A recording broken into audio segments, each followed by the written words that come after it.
Hi everyone and welcome to my second metal vlog. In this vlog we're gonna check out the death doom metal subgenre. I'm gonna present my 10 essential death doom metal albums.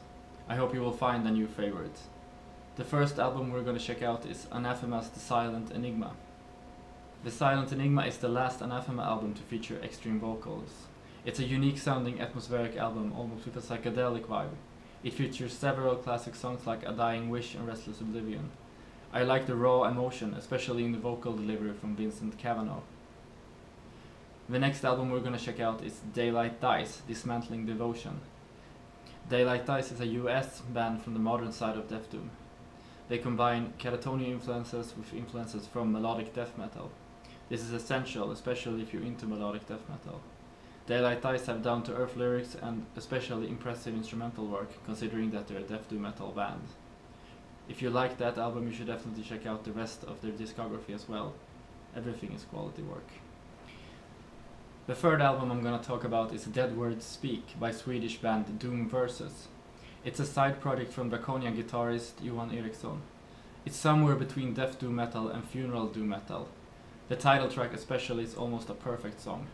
The music is slow, plodding and mercilessly dark. It also has extremely good clean vocals by Johan Eriksson. The next album I'm going to talk about is Evst by Hamferð.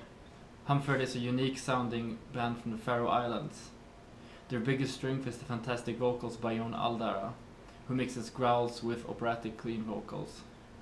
The band also has a very epic and unique sound that only gets stronger by the fact that they're doing it in their native tongue.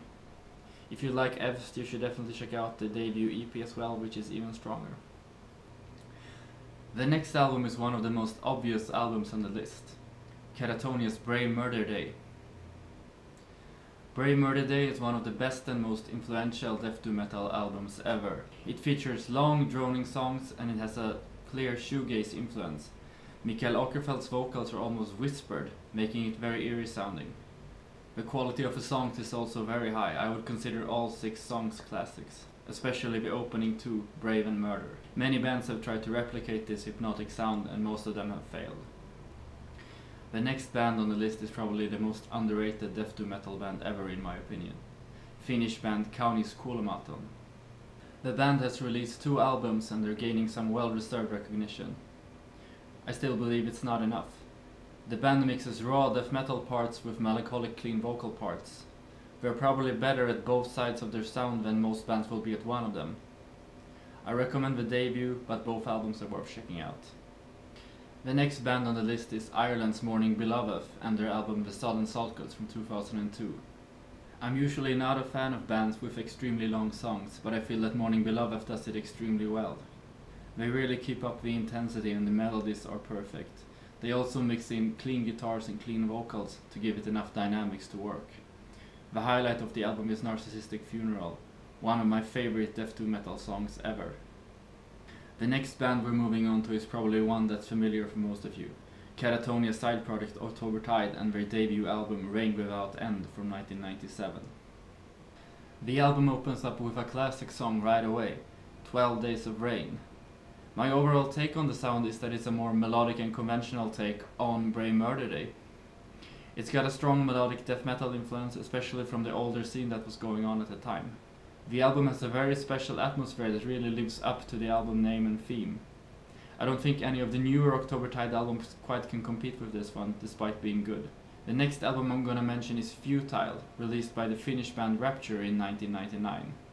Rapture mixes influences from Katatonia's Brave Murder Day and melodic death metal in a way that's both dark and catchy at the same time.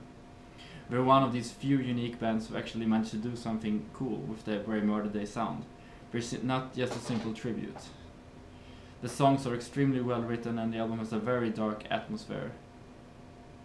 The newer material from the band that's more commercial is also very good. I would recommend the song Past Nightmares from that.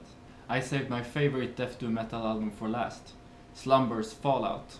This is the only album that tops Brave Murder Day for me. It has a nostalgic atmosphere, fantastic melodies, perfect songwriting and an active rhythm section. Pretty much everything you desire from a death doom metal album. The most important part is the feeling. Slumber simply is one of the most nostalgic sounding bands ever. If you want to check out other music by musicians from Slumber, I recommend Anathema and Then Shine. Both bands have a similar feel to their music. Since I didn't want to get in any copyright trouble, I haven't included any music in this video. I figure I'm gonna include a song from one of my bands instead. This is Soliloquium, Chains. If you like this video, please subscribe. In the description box you will find links to all the bands that have been in the video. Thank you for watching.